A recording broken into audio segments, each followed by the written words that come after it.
Seleksi Jabatan Tinggi Pratama atau JPT di lingkungan pemerintah Kabupaten Pasir digelar 40 hari ke depan dengan sistem gugur dari 29 menjadi 28 peserta atau satu peserta mengundurkan diri atau gugur karena usia. 4 jabatan yang dilakukan tes terbuka tahun 2020 atau tahun ini selama 6 jam ke depan, mulai dari jabatan asisten pemerintahan dan kesejahteraan rakyat, diikuti dengan jabatan Kepala Badan Kesatuan Bangsa dan Politik, dilanjutkan juga dengan jabatan Kepala Dinas Perkebunan dan Peternakan sampai dengan jabatan Kepala Dinas Pemadam Kebakaran. Disaksikan oleh Sekretaris Daerah Kabupaten Pasir Kapsul Wijaya dengan tempat berbeda pada ruangan tes pada Badan Kepegawaian dan Pengembangan Sumber Daya Manusia BKPSDM Kabupaten Pasir menjelaskan adanya tes calon jabatan dengan membuat makalah sebagai tahapan seleksi jabatan. Bahkan juga tahapan seleksi administrasi termasuk penilaian individu telah dilakukan oleh tim dari pemerintah.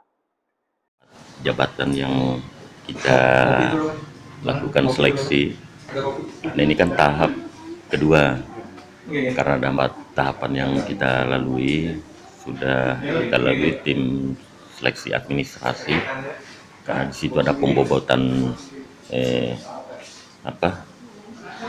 rekam jejak untuk peserta. Nah, kemudian untuk penulisan makalah pada hari ini. Nah, kemudian tahap berikutnya itu ada presentasi dan wawancara terkait dengan makalah. Nah, kemudian terakhir asesmen. Nah, cuma untuk jadwal asesmen akan kita tentukan kemudian. Namun tahap selanjutnya setelah penulisan makalah ini insya Allah ke tahap wawancara dan presentasi itu kita jadwalkan tanggal 22 dan 23 Juni ini. Insya Allah minggu depan, Senin dan Selasa.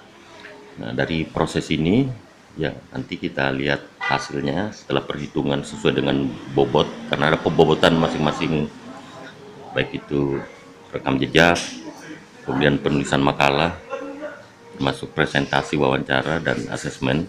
Nah, itu diakumulasikan nanti, nah nanti dilihat nilainya untuk menentukan peserta yang bisa masuk ke 3 besar. Apa itu gugur atau tidak?